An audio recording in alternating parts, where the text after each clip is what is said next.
हमारे साथ मध्य प्रदेश के स्वास्थ्य चिकित्सा मंत्री विश्वास सारंग जुड़े हैं। सीधे उनके पास चलते हैं और समझने की कोशिश करते हैं कि आखिर प्रदेश में तैयारियां क्या है, ओमिक्रॉन को लेकर प्रदेश स्तर पर तैयारियां क्या हो रही हैं।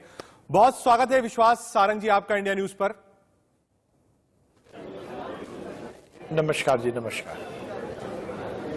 विश्वास जी, ओमिक्रॉन का खतरा बढ़ रहा है, आपने हेल्थ मिनिस्ट्रीज की जो गाइडलाइंस है वो भी देखी होगी और डेल्टा से 5 गुना ज्यादा खतरनाक बताया जा रहा है। ऐसे में ट्रेसिंग ट्रैकिंग के लिए मध्य प्रदेश कितना तैयार है?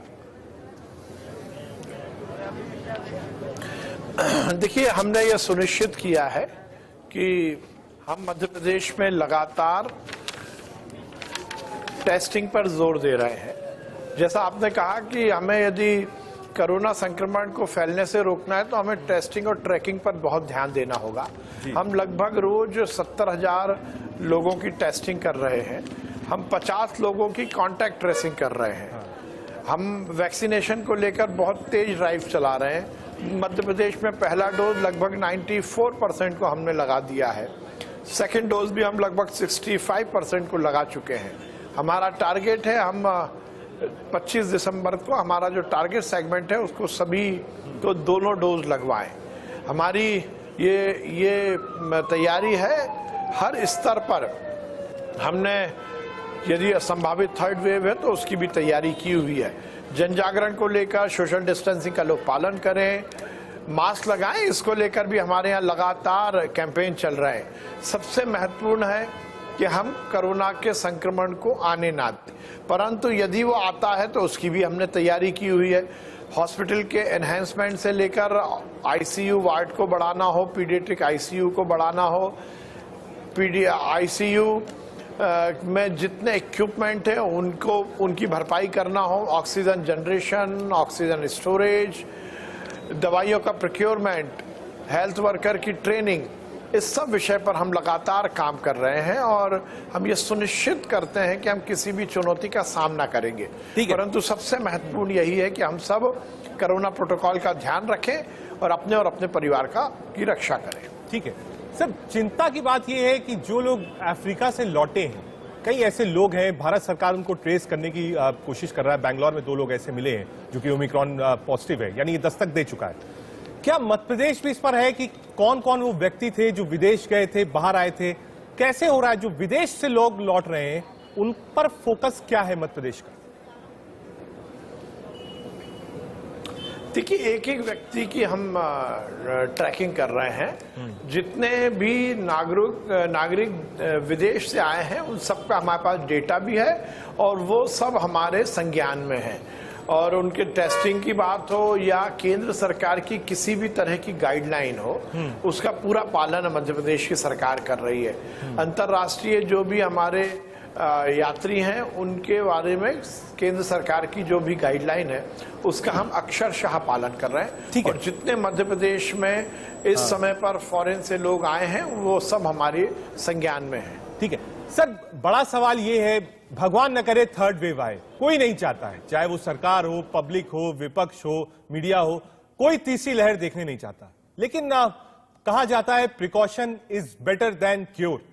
ऐसे में प्रिकॉशनरी आपने क्या आईसीयू बेड्स बढ़ाए हैं? क्या ऑक्सीजन की जो खपत हमने देखा कि एक किल्लत सेकेंड वेव में देखने को मिली, क्या उसके इंतजाम पूरे किए गए हैं? थर्ड वेव को लेकर मध्य प्रदेश ने क्या क्या तैयारियां की?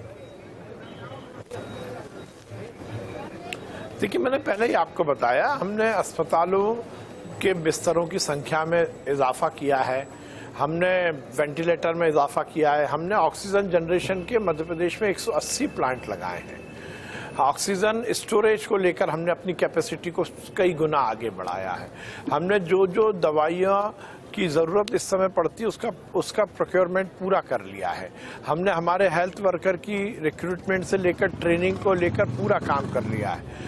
हम हर स्तर पर तैयारी कर रहे हैं। पर आपने जैसा बोला कि भगवान ना करे थर्ड वेव आए, और हम सबका प्रयास यही होना चाहिए कि हमारे अनुशासन और संयम से हम किसी भी तरह संक्रमण को आगे ना फैलने दें। ठीक है सर, एक चीज जो देखने को मिली, और जब हम आपसे बात कर रहे हैं तो विजुअल्स भी दिखा रहे हैं, कुछ लोग पहले से निस्फिक्र हो गए, चाहे शादियों की बात हो, चाहे मार्केट्स की बात हो, इन सब चीजों की अगर आप बात करेंगे तो शायद लोग थोड़े निस्फिक्र हैं। हमेशा भीड़ भाड़ दिख रही है, मास्क पर लोग उतना अलर्ट नहीं है, इसको लेकर क्या तैयारी? नहीं, जैसा मैंने कहा, ये जनजागरण का विषय है और हम लगातार ये प्रयास कर रहे हैं कि हमारे क्षेत्र मध्य प्रदेश में हर व्यक्ति इससे यदि संक्रमण से बचना चाहता है तो वो ये सुनिश्चित करे कि वो कोरोना प्रोटोकॉल का ध्यान रखे। और इसीलिए देखिए, आगे ये रिस्क है कि बच्चों में ये संक्रमण फैल सकता है क्योंकि बच्चे वैक्सीनेटेड नहीं हैं। इसीलिए लास्ट वीक हमने ये निर्णय लिया है कि अब मध्य प्रदेश के स्कूल आधी कैपेसिटी पर ही लगेंगे, केवल 50% ही बच्चों की उपस्थिति स्कूल में रहेगी। तो हम हर तरह के प्रयास कर रहे हैं और आपके माध्यम से मैं जनता से अपील करना चाहता हूं कि हम सब कोरोना प्रोटोकॉल का ध्यान रखें, मास्क लगाएं, सोशल डिस्टेंसिंग का पालन करें, अपने और अपने परिवार को बचाएं। सर, ये बात तो स्कूल की हुई, लेकिन ट्रेन जो चल रही हैं वो 100% ऑक्यूपेंसी पे हैं, फ्लाइट्स भी 100% पे हैं, जितने गवर्नमेंट ऑफिसर्स हैं, प्राइवेट ऑफिसर्स हैं, वो भी 100% पे चल रहे हैं। हालांकि जो कंट्रीज इस समय थर्ड या फोर्थ वेव को देख रहे हैं वो भी भयावह है, उससे हमें सीखना चाहिए। तो क्या प्रिकॉशनरी आपको लगता है कि एक सॉफ्ट लॉकडाउन जरूरी है? मैं सिर्फ मध्य प्रदेश की बात नहीं कर रहा, एक पॉलिसी मैटर की बात है। क्या एक सॉफ्ट लॉकडाउन होना चाहिए कि आदमी इतनी ज्यादा तादाद में ना निकले घर से, जिसको जरूरत है वही निकले एज अ प्रिकॉशन? देखिए दो बात। अब मुझे बड़ा आश्चर्य है, यदि अभी लॉकडाउन लग जाएगा तो उसके बारे में भी गलत बातें होने लगेंगी। देखिए, सरकारें जब निर्णय लेती हैं तो उन्हें बहुत सारे पक्षों पर ध्यान देना पड़ता है। हमें ये सुनिश्चित करना पड़ेगा कि हमारे वो लोग जो रोज कमाते हैं, रोज खाते हैं, जो खोमचे वाले हैं, जो गुमटी वाले हैं, जो छोटे छोटे से व्यवसाय करने वाले लोग हैं, उनकी रोजी रोटी भी चलती रहे। इसलिए समग्र रूप से, समेकित रूप से और हर पक्ष को ध्यान में रखते हुए निर्णय लिया जाएगा। अभी इस पर बहुत जल्दी कुछ कहना जल्दबाजी भी होगी और इस पर टिप्पणी मुझे लगता है ना आपको करनी चाहिए ना मुझे करनी चाहिए। ठीक है सर, एक राजनीतिक सवाल भी आपसे लूंगा। जब बंगाल में इलेक्शंस चल रहे थे, हमने उस समय देखा वेव आई, प्राइम मिनिस्टर ने, अमित शाह जी ने अपनी रैलीज कैंसिल करी, लेकिन तब तक पीक पर था मामला। आज जब ओमिक्रॉन की एंट्री हुई है और एक भयावह वायरस का स्ट्रेन है ये, अभी भी 5 राज्यों में चुनाव है सर। अब ठीक है, मध्य प्रदेश में चुनाव नहीं है, लेकिन बुंदेलखंड में चुनाव है, जो बॉर्डर एरियाज हैं, या फिर बीजेपी है या कांग्रेस पार्टी, कोई भी पार्टी हो, जो नेता हैं, जो लीडर्स हैं, कार्यकर्ता हैं, वो एक दूसरे के प्रदेश में जाते हैं, वहां पर कैंपेन करते हैं, बड़ी रैलीज होती है। इसको लेकर कोई सुझाव? नहीं, देखिए, मेरा ये मानना है चुनाव को करवाना और कब करवाना ये पूरी तरह चुनाव आयोग का निर्णय है। चुनाव आयोग को निर्णय लेने दे, क्या परिस्थितियां हैं कोरोना को लेकर, क्या कुछ होना चाहिए, ये चुनाव आयोग विचार करेगा और वो अपना निर्णय देगा। ठीक है, बहुत शुक्रिया विश्वास सारंग जी, आप इंडिया न्यूज पर जुड़े और आपने बताया कि मध्य प्रदेश की तैयारियां क्या है। मध्य प्रदेश पूरी तरीके से तैयार है और आपने, विश्वास सारंग जी ने बताया कि स्कूल्स जो है फिलहाल 50% बच्चे ही वहां पर जाएंगे, कोविड नियमों का वहां पर पालन हो रहा है। साथ ही साथ विश्वास सारंग जी ने भी बताया कि लगातार जो टेस्टिंग है और ट्रेसिंग है उसका काम आगे चल रहा है।